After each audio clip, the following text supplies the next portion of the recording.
प्रभु जी, mic आपको समर्पित है। हरिदास प्रभु जी, आप कथा शुरू कर सकते हैं। प्रभु जी अपनी वंदना कर दें। जय दिन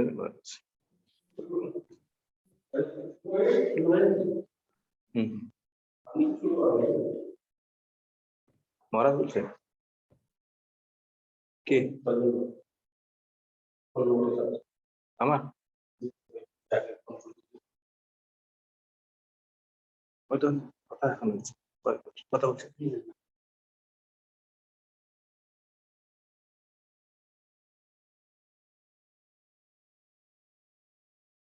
पुनः अनम्यूट करिए हरिदास प्रभु जी, आपको म्यूट कर दिया था मैं बीच में कुछ। हाँ,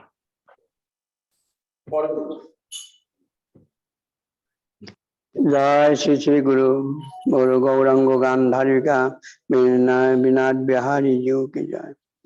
जगत गुरु परिजात भक्तिदांत बामुन गोस्वामी गुरु महाराज की जय। नित्य वैष्णव केशव गोस्वामी महाराज की जय। नित्य वैष्णव मथुरा दास बाबूजी महाराज की जय। नित्य वैष्णव सरस्वती प्रभुपाद की जय। नित्य वैष्णव गुरु केशव जी महाराज की जय। सचिदानंद भक्तिनाथ ठाकुर की जय। परमहंस श्री जगन्नाथ बाबा जी महाराज की जय। नमाचार्य हरिदास ठाकुर की जय। साई गोस्वामी की जय। जय जगन्नाथ बलराम सुभद्रा जी की जय। नृसिंह भगवान की जय। भक्तवल्लभ महाराज की जय। नवद्वीप धाम मायापुर धाम जगन्नाथ में शशि माता गौर हरि की जय। वृंदावन धाम मथुरा धाम श्याम कुंड राधा कुंड गिरिराज गोवर्धन की जय। कालिंदी जमुना महावन दास वन की जय। गोविंद गोपीनाथ मदन महानंद गुरु वैष्णव हरिनाम संकीर्तन की जय। खोल करताल की जय। उपस्थित भक्तवृंद की जय। गौर प्रेमानंदी हरि हरि वो दशग्राज महाराज की जय। बोलो।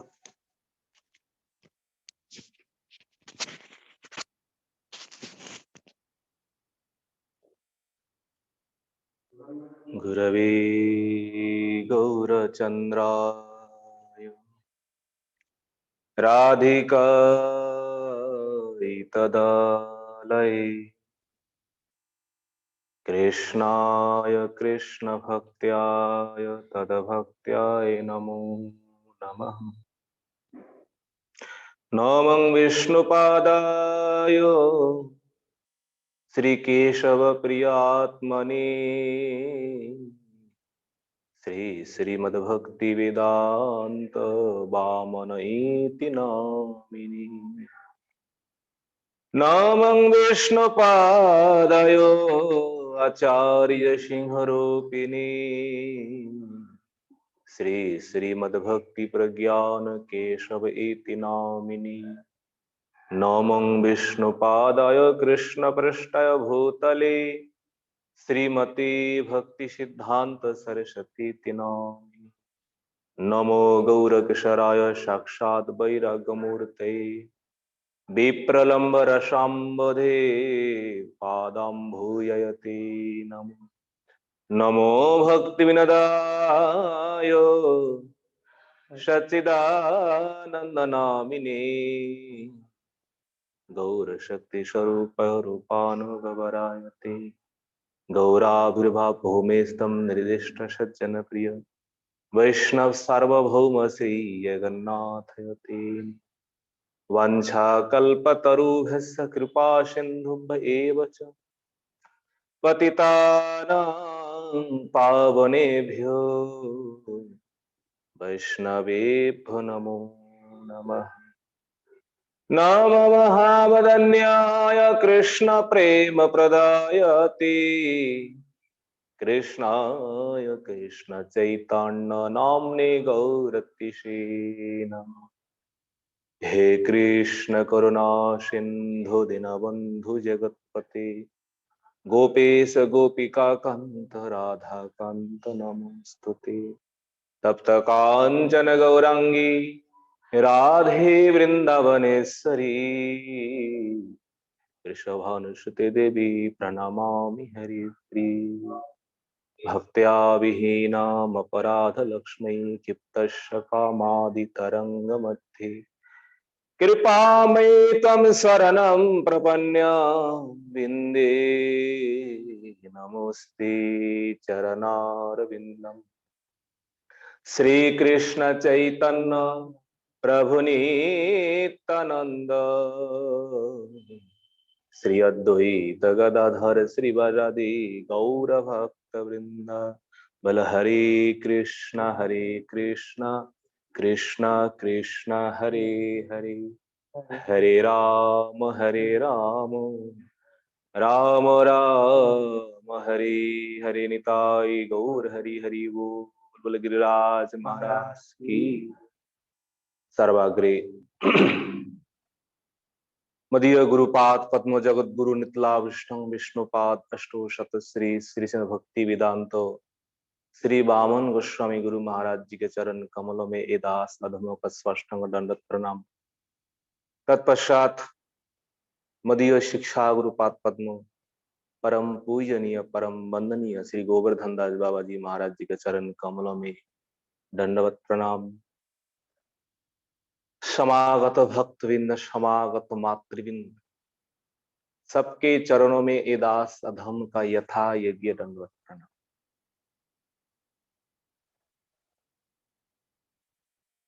आज हम लोग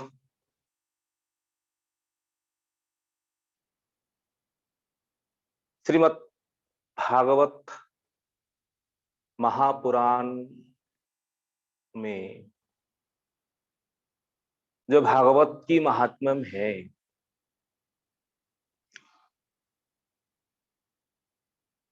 उन महात्म्यों में जो दिव्य उपदेश है,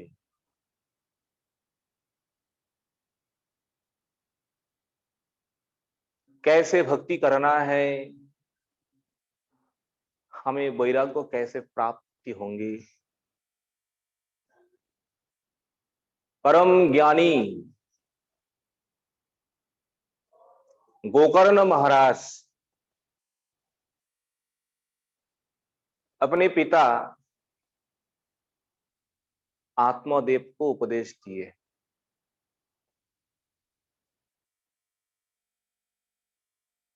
वो जो दिव्य ज्ञान है, दिव्य उपदेश है,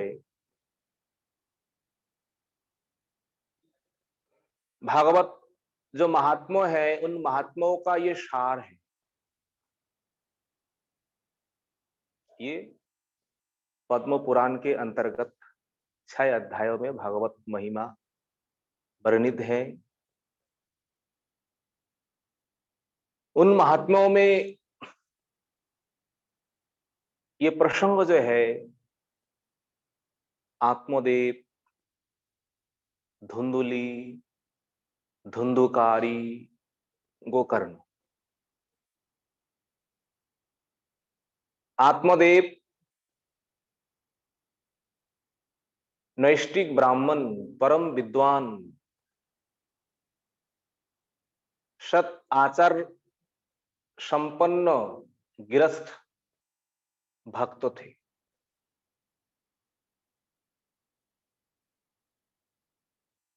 अपने जीवन में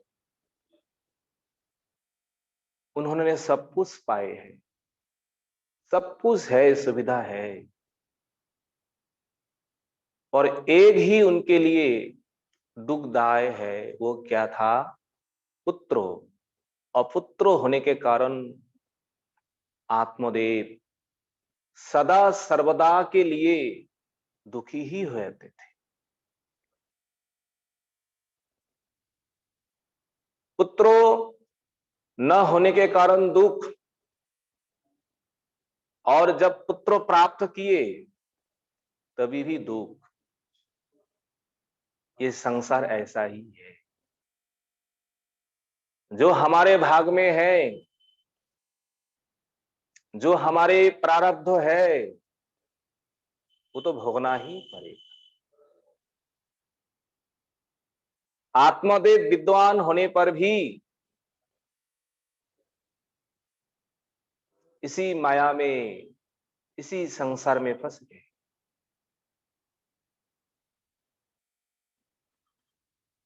आत्मदेव ये ब्राह्मण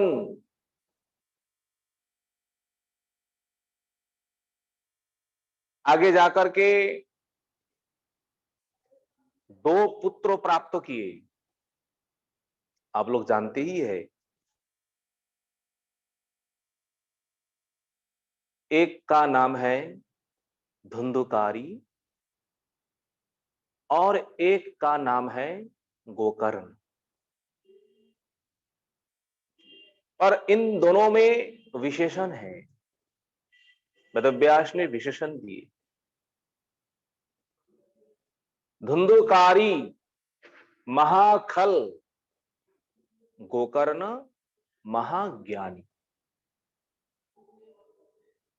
ये धुंधुकारी जो है ये महान खल, महान दुष्ट,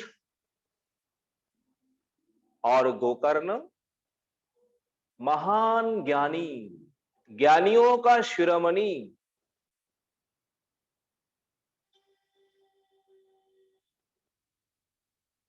धुंधुकारी ने क्या किया है? जब बड़ा हुए, धन संपत्ति के लिए उन्होंने किसी को नहीं छोड़े, अपने मां, अपने बाप। एक दिन आत्मदेव ब्राह्मण को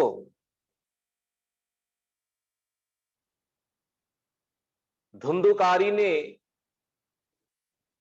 ऐसे पिटाई किया, ऐसे पिटाई किया। अब पिटाई करके पिता के पास जो धन संपत्ति, जो कुछ भी था, सब कुछ ले गए। संसार में इससे बड़ा दुख और क्या हो सकता है? अगर पिता माताओं को अपने पुत्रों के द्वारा ऐसे करके अगर दुख, अगर कष्ट पाए, तो इसके आगे संसार में दुख कोई है ही नहीं सकता। अब आत्मदेव अब मन में विचार करने लगे। पहले तो पुत्र नहीं था ना, वो भी दुख था। अब पुत्र को प्राप्त किए, प्राप्त करने के बाद भी दुख है,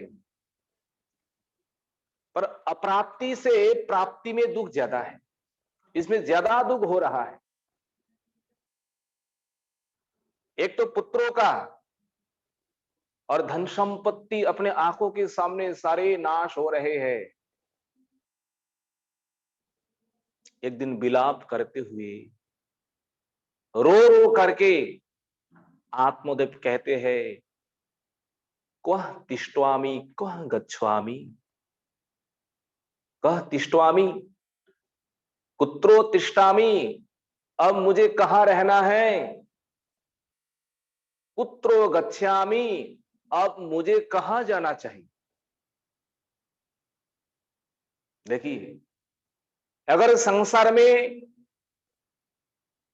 ऐसा दुख है, ऐसा कष्ट है, आपके साथ परिवार वाले लोग ऐसे कर रहे हैं जैसे आत्मदेव के ऊपर, आपको जरूर विचार करना चाहिए। क्वः तिष्ठति क्वः गच्छामि, मुझे कहां जाना चाहिए, मुझे कहां रहना चाहिए?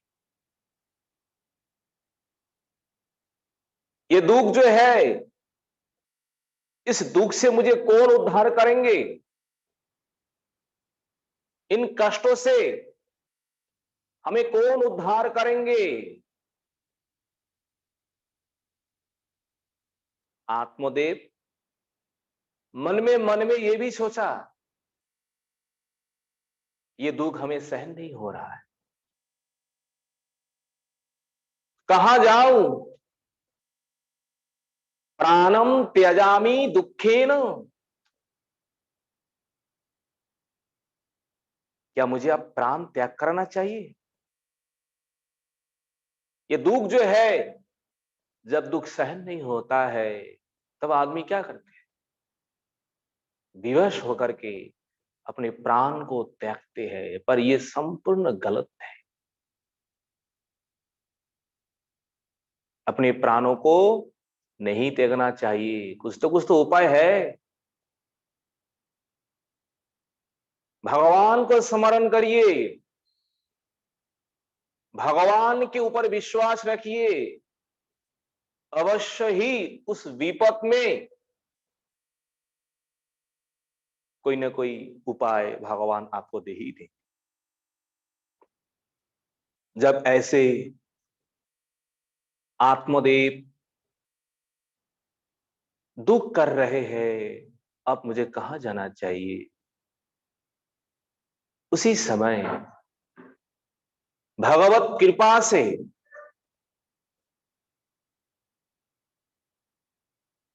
जो आत्मज्ञानी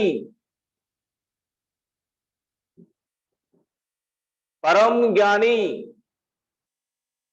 गोकर्ण महाराज पिता के सामने आ गए।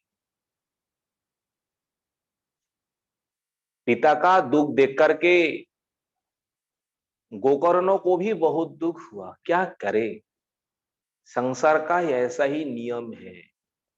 हर संसार में कोई ना कोई दुख है ही है, कोई सुखी नहीं है। जब पुत्रों के सामने पिता ऐसे रो रहे हैं, परम ज्ञानी परम विरक्ति शिरोमणि गोकर्ण महाराज ने पिता को वैराग्यों के लिए, संसार आसक्ति को दूर कराने के लिए गोकर्ण महाराज ने कुछ उपदेश दिए। असारः खलु संसारो दुख रूपी विमोहकः, सूतः कस्य धनम कस्य स्नेहोवान यलते निश।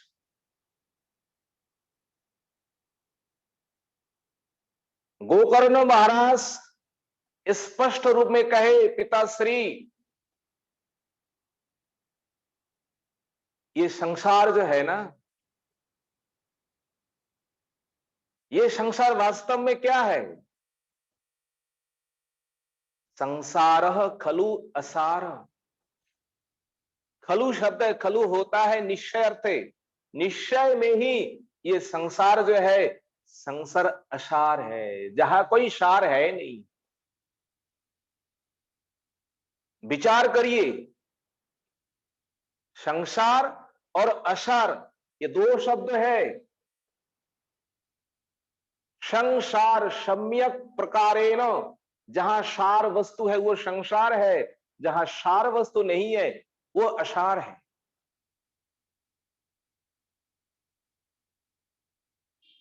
जिनका घर, जिनका परिवार, जिनका पुत्र ऐसे धुंधुकारी, ऐसे धुंधुली जैसे ही है,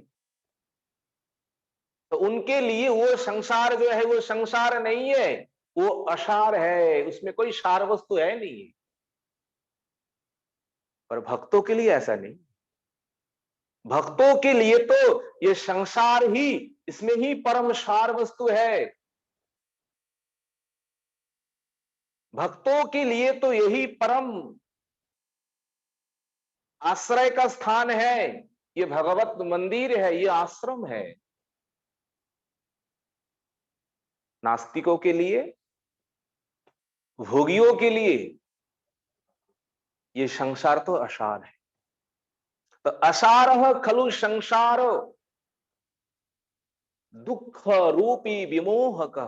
पिताश्री अगर ऐसा ही परिवार है, ऐसा ही पुत्र है दुख रूपी, वो जीवन भर मृत्यु तक आपको दुख देते रहेंगे, दुख देते रहेंगे।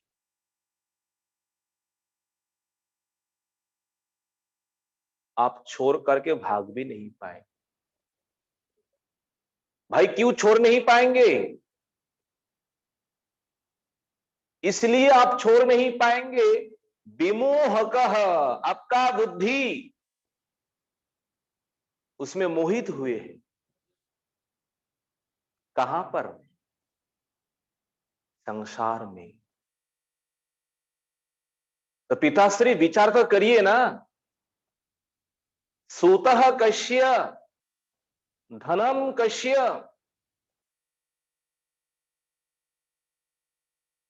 ये पुत्र जो है ये किसका पुत्र है? ये धन जो है ये किसका है?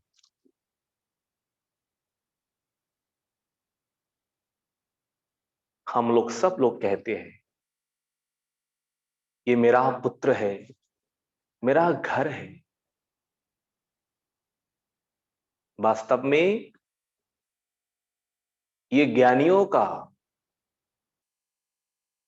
पंडितों का ये वचन नहीं है। सूतः कस्य धनम कस्य, ये कोई किसी का नहीं होते हैं।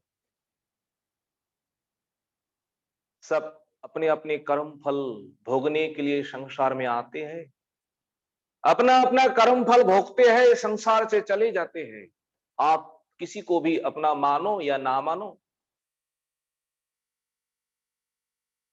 ईशोपनिषद में एक श्लोक है, सबसे पहला श्लोक, ईशावश्यमिदं सर्वं यत्किंच जगतं जगत् तेनो त्यक्तेन भुंजीता मां गृध कश्यचित् धनम। ये सारा संसार जो है ये ईश्वर का ही सृष्टि है, ईश्वर का ही इसमें स्थिति है। भगवान ही हर वस्तु में व्याप्त है। किस वस्तु को आप भोग करने के लिए जाएंगे? नहीं नहीं नहीं नहीं, भोगी मत बनो, क्योंकि भोक्ता तो भगवान ही है। तो आपको क्या करना है? भगवान का जो प्रसाद जो है, तेनो त्यक्तेनो, तेनो उन परमेश्वर के द्वारा जो त्यक्त है, जो आपको कृपा करके देते हैं, वही प्रसाद के रूप में आप स्वीकार करिए।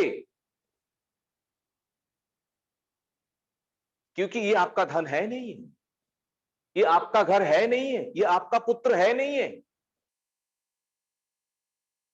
मां गृध, मां निषेध अर्थ में गृत होता है।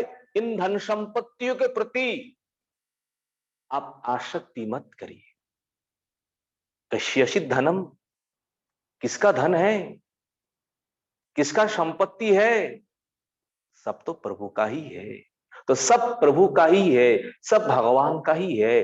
तो आप जो कह रहे हैं ये मेरा ही मेरा है, ये वास्तव में ये हमारे संपूर्ण सिद्धांत तो गलत है। गोकुल में कहते हैं सुतः कश्य धनम कश्य स्नेहोवान यलते निशम, कोई किसी का नहीं है। अगर स्नेहवान परिवार के ऊपर, धन संपत्ति के ऊपर अगर आपका आसक्ति है, आपकी ममता है, संसार में जिनका जितने ही आसक्ति है, जलते निशम, अनिशम जलते, अनिशम, अनिशम दिन रात जलते, वो जलते हैं। संसार में सबसे बड़ा दुखी वही है।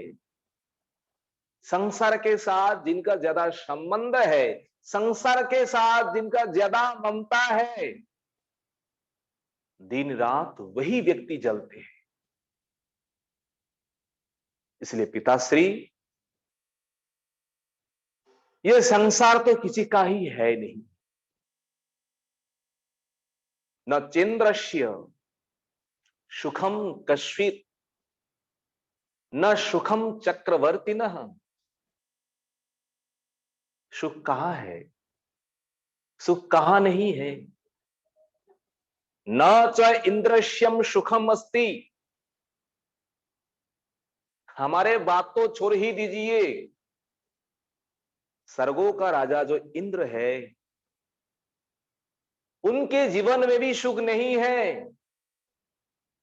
राज चक्रवर्ती सम्राट है, सार्वभौम पद उन्होंने प्राप्त किए हैं, उनके जीवन में भी सुख नहीं है।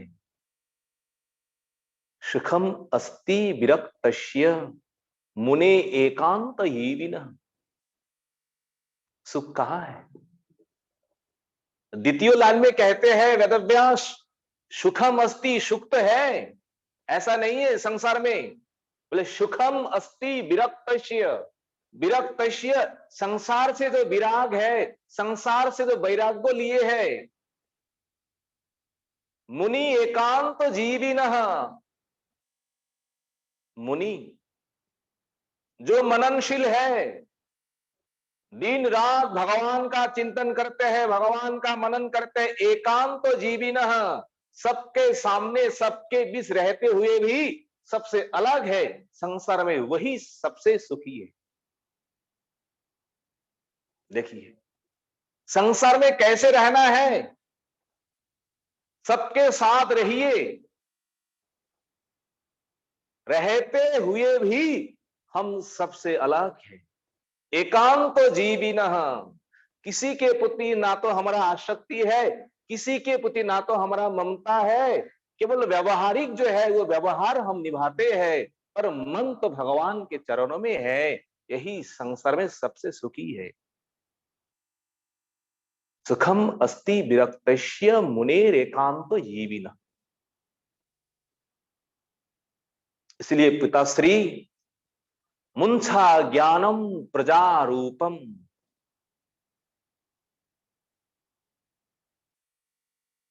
मुंछा ज्ञानम प्रजारूपम। प्रजारूपी जो ज्ञान है, प्रजा होता है पुत्र, पुत्रों के ऊपर जो ममत्व है, पुत्रों के ऊपर जो माया है, ममता है, मुंछा ज्ञानम, वो ज्ञान को मुसलिरी त्यागे, उन ज्ञान को त्याग दो।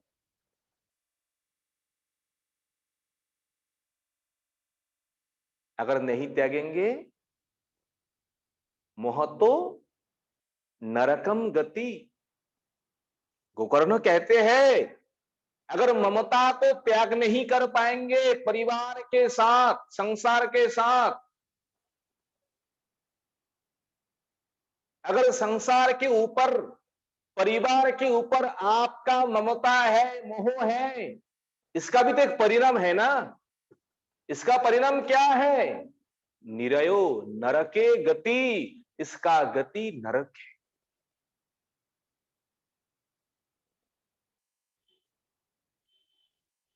हमें तो नरक नहीं जाना चाहिए ना।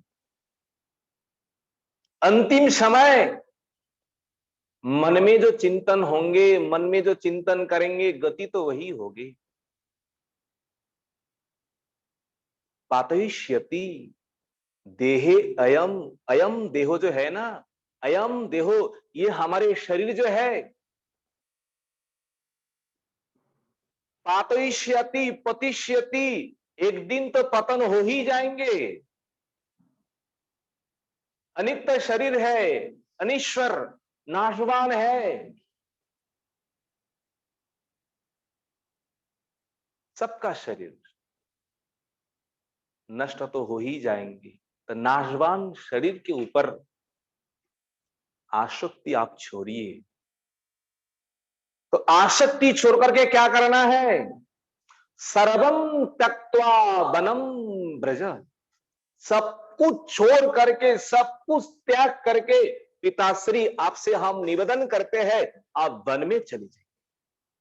वन में जाकर के भगवान का स्मरण करिए, भगवान का कीर्तन करिए, भगवान का कथा श्रवण करिए, एकांत में रहिए। यही सबसे बड़ा सुख है, यही सबसे बड़ा आनंद है। इसके आगे संसार में कोई सुख नहीं है, कोई शांति नहीं है। इसलिए गोकर्णों ने अपने पिताश्री से कहते हैं, आत्मदेव से, सर्वम त्यक्त्वा वनम ब्रज, गतौ धातु, सब कुछ छोड़ करके आपको वन में जाना है पिताश्री। वहां जाकर के एकांत जीविनः, एकांत में आप अवस्थान करिए, भगवान का भजन करिए, भगवान के स्मरण करिए। ये बात जो है आत्मदेव के भीतर चले गए। अब मन में ग्लानि हो रहे हैं, वास्तव में हमने क्या किया जीवन।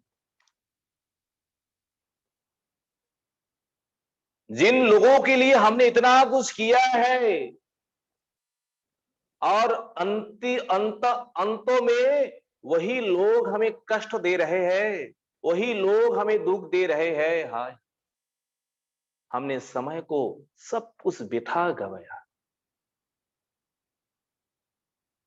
अब हमें क्या करना चाहिए, कहां जाना चाहिए?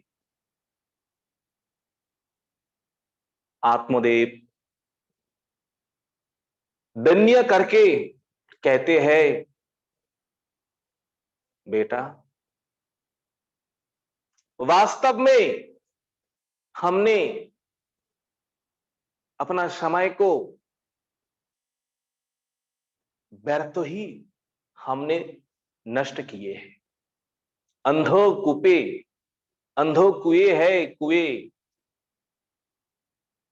उसी में हमने समय को नष्ट किए हैं। अंधो कुएं, अंधो कुआं क्या है? जहां जिस कुएं में ना तो जल रहते हैं ना तो और कुछ है, तो वे अंधे कुएं है। तो उस कुएं में भीतर जो बास करते हैं उनके पास कौन जाएंगे? जहां जल है, जिस कुएं में, वही तो लोग जाएंगे ना। और जिस कुएं में ना तो जल है ना तो और कुछ है, तो उस कुएं के पास कोई नहीं जाते। इसलिए जिस संसार में ना तो हरि भजन है, ना तो भगवत भजन है, ना तो ठाकुर जी का सेवा है, केवल भोग ही भोग है, वे संसार ही अंधे कुएं के समान है। उन सब का जीवन व्यर्थ ही है। आत्मदेव अब मन में निश्चय किया है। क्या निश्चय किया है? अब हमें वन जाना ही चाहिए। अब वन में जाकर के हम क्या करेंगे? उनमें तो कुछ विधि है, निषेध है। हमें क्या नहीं करना चाहिए, क्या करना चाहिए, कैसे अवस्थान करना चाहिए, ये तो जानना चाहिए ना। सब कुछ छोड़ करके हम वन चले गए, वन में जाकर भी ऐसा ही है, तो वो वनवासी होने का क्या मतलब है? तो अपने बेटा से जब ऐसा कुछ उन्होंने प्रश्न किए हैं, गोकर्ण अब तो ठीक से कहिए, अब वन में जाकर के हम क्या करें? किस नियम के साथ हम जीवन को व्यतीत करेंगे? गोकर्ण महाराज 2 श्लोकों में दिव्य उपदेश देते हैं। ये 2 श्लोक ही सार है। वो 2 श्लोक क्या है? देहेस्ति मांसो रुधिरे अभिमतम त्यजत्वम जाया सुतादिषु ममता सदा त्यजोत्तम विमुञ्च पश्य निशं जगदिदं क्षणभङ्गुनिष्ट्यम् वैरागरागरसिको भवभक्तिनिष्ट्यम्।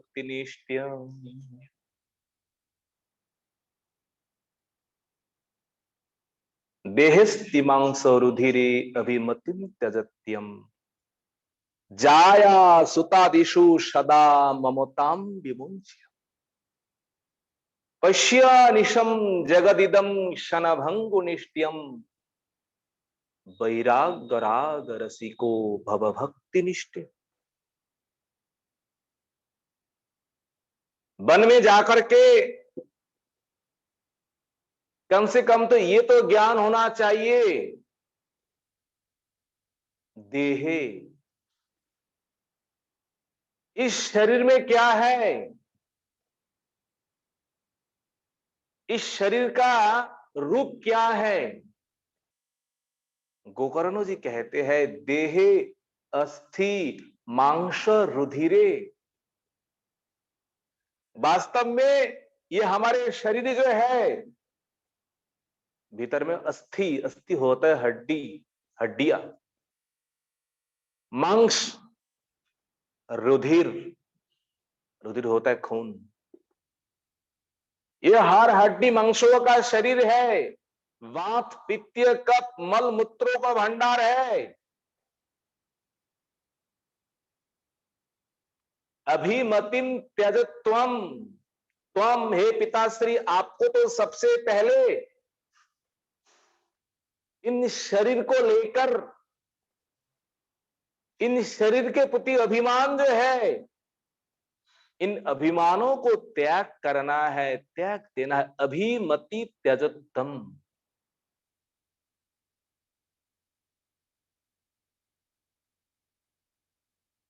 शरीर को लेकर हम बड़े अभिमान करते हैं, हम अहंकार करते हैं। वास्तव में देखिए इस शरीर में क्या है, इसके भीतर है क्या, मलमूत्रों का ही भंडार है, हड्डियां है, मांस है, खून से ही भरा हुआ है। इसलिए गोकर्ण जी कहते हैं पिताश्री, इनका अभिमान जो है, इनका अहंकार जो है, सबसे पहले त्याग देना है, सबसे पहले छोड़ना है। सबसे पहले अपने ऊपर जो आसक्ति है, शरीर के ऊपर जो आसक्ति है, ये आसक्ति को छोड़ना है सबसे पहले।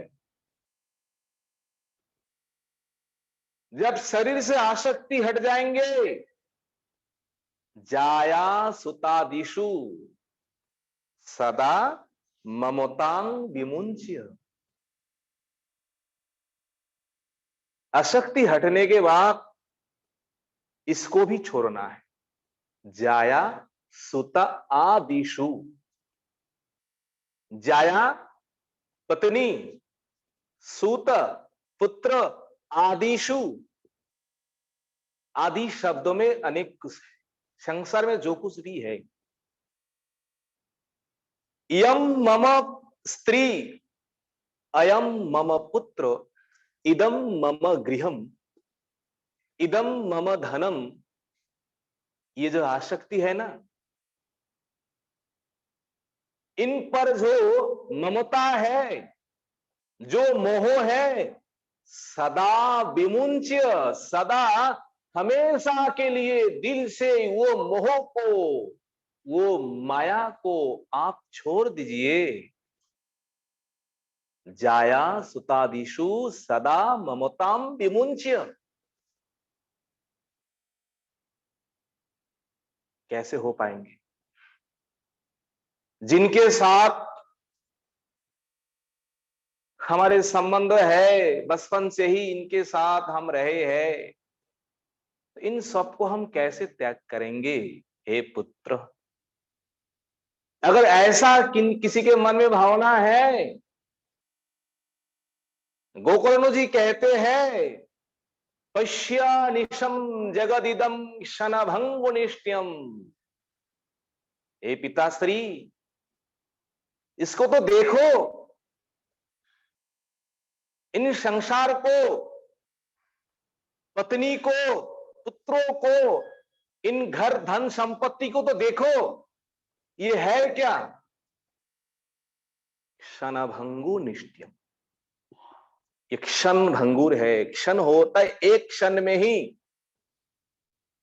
नष्ट होने वाले हैं। अगर आप नहीं छोड़ पा रहे,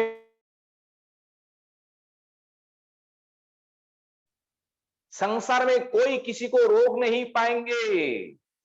अगर आप नहीं छोड़ रहा है, आपको छोड़ेंगे।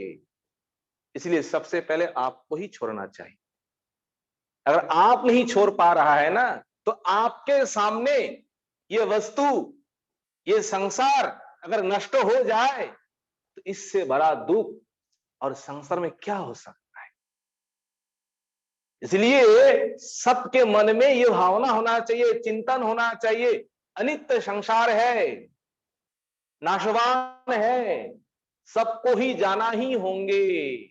तो कौन किसका है, किसके प्रति हम आसक्ति करेंगे, किसके प्रति ममता करेंगे, अपने अपने कर्म फल हम भोग रहे हैं।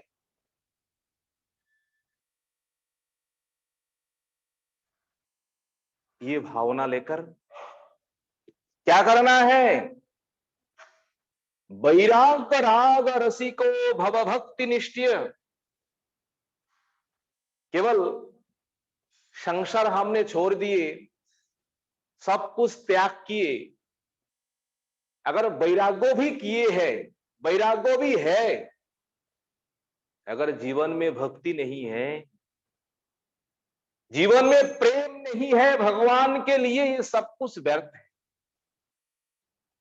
अगर आप निष्काम कर्म भी करते हैं, कर्मों में कोई कामना नहीं है, कर्मों में कोई वासना नहीं है, अगर भगवान को अर्पण नहीं करेंगे, भगवान को समर्पण नहीं करेंगे, वो निष्काम कर्म भी आपका व्यर्थ है। निष्कर्ममप्युच्युत भाव वर्जितम। अच्युत भाव वर्जित होने से निष्काम कर्म भी व्यर्थ है। इसलिए ये संसार के प्रति आशा, संसार के प्रति ममता आप छोड़ दीजिए। अपने शरीर, सब कुछ ममता छोड़िए पिताश्री।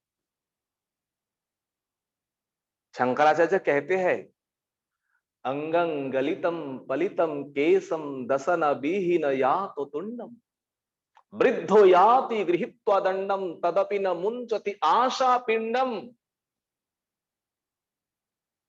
ये आशा जो है, ममता जो है, आप मन में सोच रहे हैं ना, जब बुढ़ापा हो जाएंगे तब सब छूट जाएंगे। बोले नहीं, वृद्धो याति गृहीत्वा दंडम, हाथ में डंडे लिए हुए हैं, आप चल नहीं पा रहे हैं, फिर भी आशारूपी पिंड जो है मन से नहीं जा रहे। सब कुछ ये संसार ऐसा ही है, इसलिए वैराग्यवान हुए, संसार के प्रति आसक्ति छोड़िए, भक्ति निष्ठ, निष्ठ होता है भक्ति में अवस्थान करिए, फिर तो देखिए क्या सुख है इसमें। रसम हेवायम लब्धानंदी भवती, इन रस को प्राप्त करके आनंदी भवती, जीवात्मा आनंद होते हैं। यही जीवात्मा का परम धर्म है, यही जीवात्मा का परम प्रयोजन है। सवै पुंसं परो धर्मो यतो भक्ति रधुक सजे अहि तुक्य प्रतिहता यया आत्मा शुभ प्रसीदति। भागवत में है, आत्मा को प्रसन्न करना है, आत्मा प्रसन्न तब होंगे जब भगवान वासुदेव में आपका भक्ति होगी। इसलिए पिताश्री आप छोड़ दीजिए सब कुछ, छोड़ करके भगवान का भजन करिए, भगवान का भक्ति करिए। देखिए, अगर कथा सुनना है ना, इसमें कुछ भाव होना चाहिए। अगर पिता के समान कोई श्रोता है, उन पिताओं को मानना चाहिए, ये वक्ता जो है ना, ये हमारे लिए गोकर्ण है।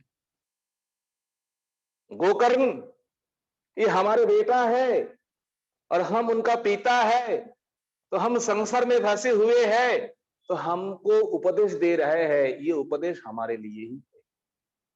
अगर माता लोग हैं, तो माताओं को क्या सोचना चाहिए, ये वक्ता कौन है? तो माताओं के लिए तो सोचना चाहिए, ये वक्ता हमारे लिए कपिल देव है। माता देवहूति को जैसे उपदेश दिए हैं, संसार क्या है, कैसे भक्ति करना चाहिए, वैराग्य को कैसे प्राप्त करना चाहिए, तो माताओं के लिए तो वक्ता कपिल देव के समान है, और पिताओं के लिए तो वक्ता गोकर्ण जैसा है, सही है।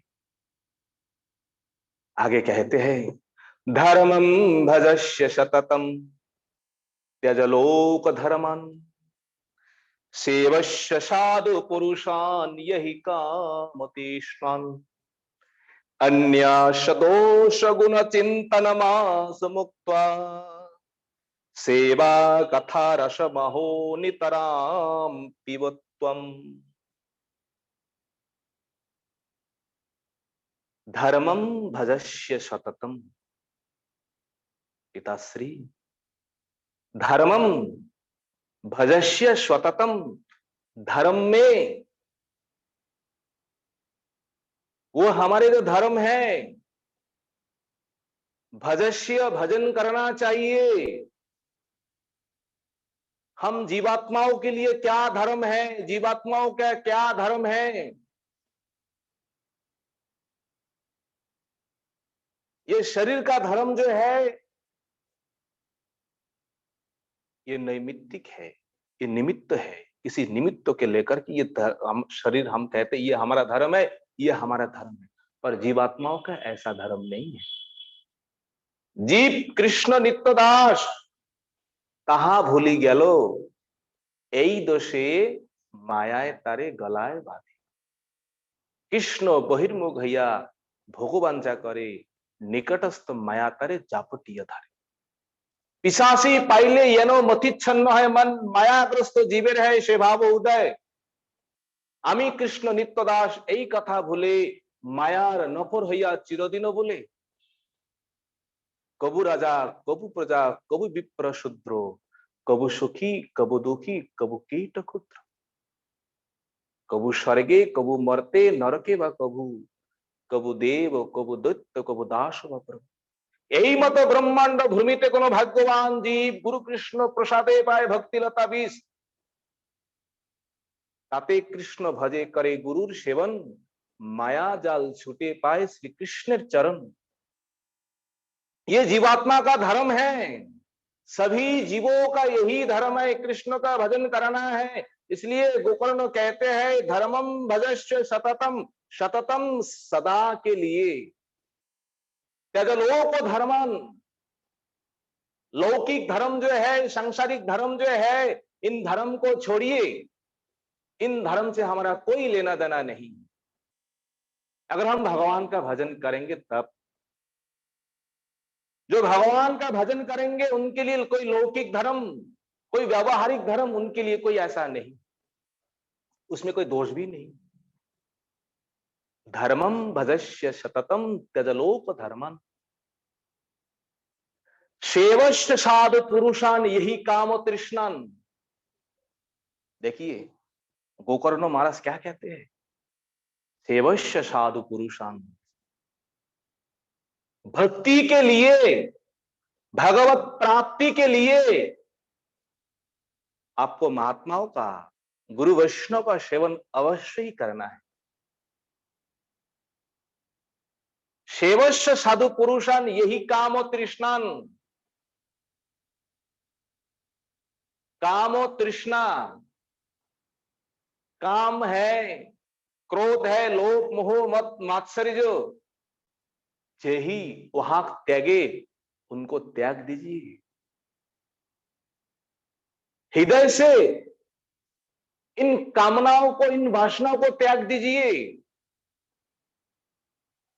विषय वासनाओं को अगर हम त्याग नहीं कर पाएंगे तो भगवान को कैसे प्राप्त करेंगे।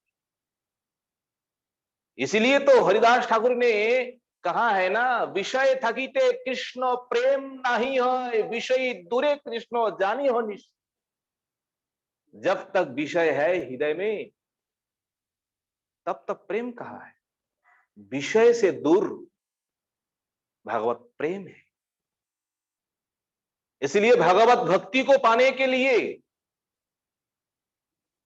भगवत प्राप्ति के लिए सेवश्य साधु पुरुषान, ये सबके लिए उपदेश है, सभी भक्तों के लिए, केवल आत्मदेव के लिए नहीं है, सभी के लिए। सेवश्य साधु पुरुषान यही काम और तृष्णान, कामनाओं को, वासनाओं को त्याग दीजिए। और क्या करना है, अन्यश दोष गुण चिंतन माश मुक्त्वा।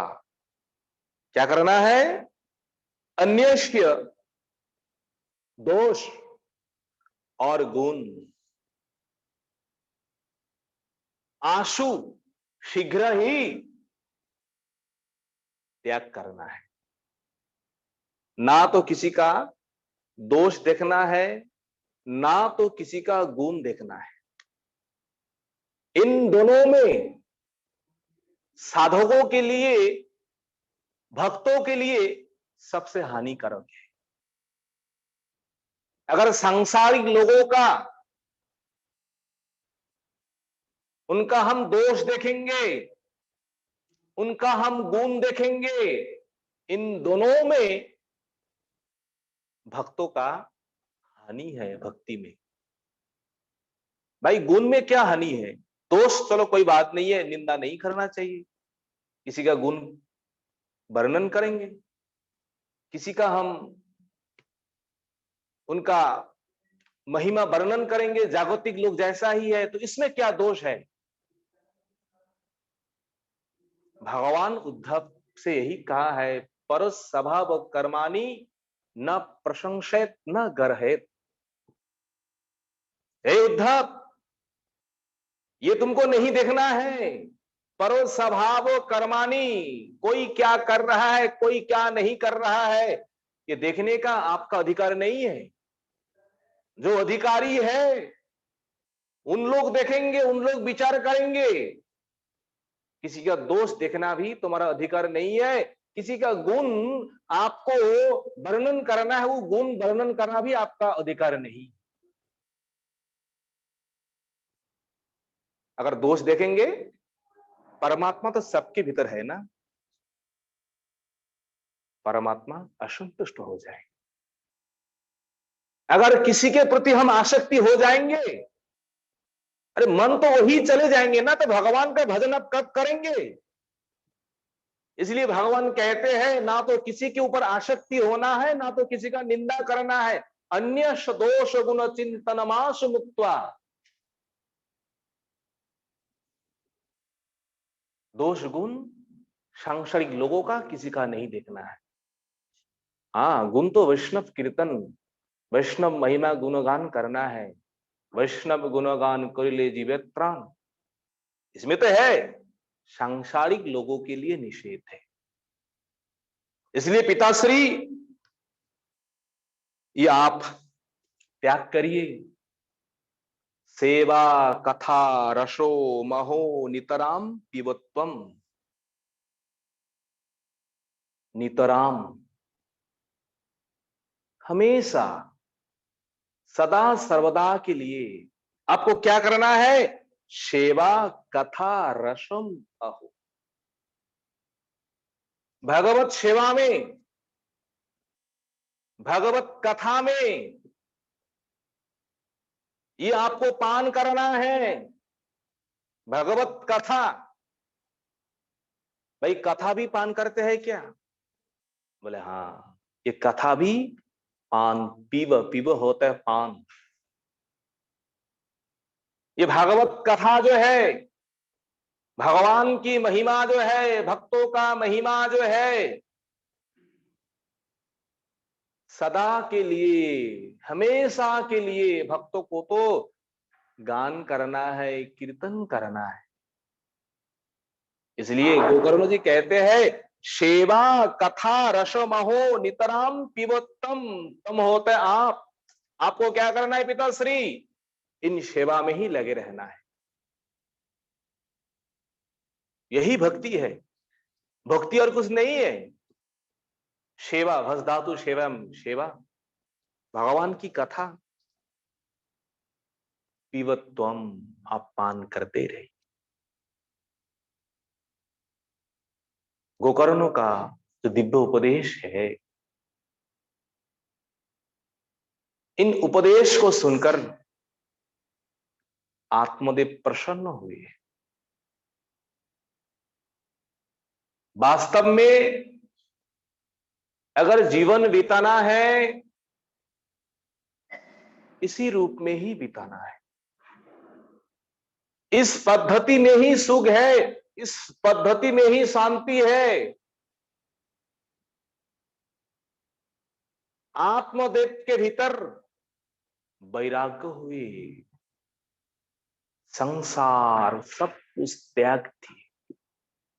बन जाते समय आत्मदेव ने क्या किया है? सेवा कथा रस महो नितराम पिबत्वम तो वन में जाकर भी सदा सर्वदा के लिए भगवान की ही सेवा करना है, भगवान का ही कथा श्रवण कीर्तन करना है। तो श्रवण कीर्तन के लिए आत्मदेव ने अपने घर से श्रीमद् भागवतम, भागवतम का जो दशम स्कंद है, मुखार विंध्यम दशमम प्रफुल्यम, ये दशम स्कंदो भगवान का मुखार विंदम है। इन दशम स्कंदों को साथ में वन ले चले।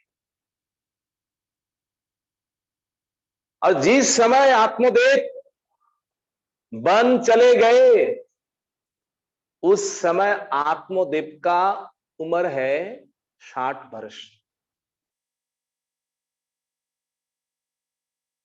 हर गृहस्थियों को उनका भी एक गृहस्थ घर में रहना एक सीमा है, उनका भी एक समय है। हमारे सनातन धर्म के अनुसार 60 वर्ष होने के बाद सब कुछ छोड़ करके, सब कुछ त्याग करके, कैसे त्याग करना है? मलमूत्रों को जैसे लोग त्यागते हैं, मलमूत्र त्यागने के बाद जैसे उन मलमूत्रों के प्रति किसी का ना तो आसक्ति है, ना तो किसी का ममता है, अपने संसार को, अपने धन संपत्ति, पुत्र परिवार को मलमूत्र त्याग करके वनम जातः वनम जाई, आत्मदेव जैसे चले गए बस भागवत को लेकर। भागवत स्वयं भगवान, भागवत स्वयं भगवान का ही वांग्मयी मूर्ति है।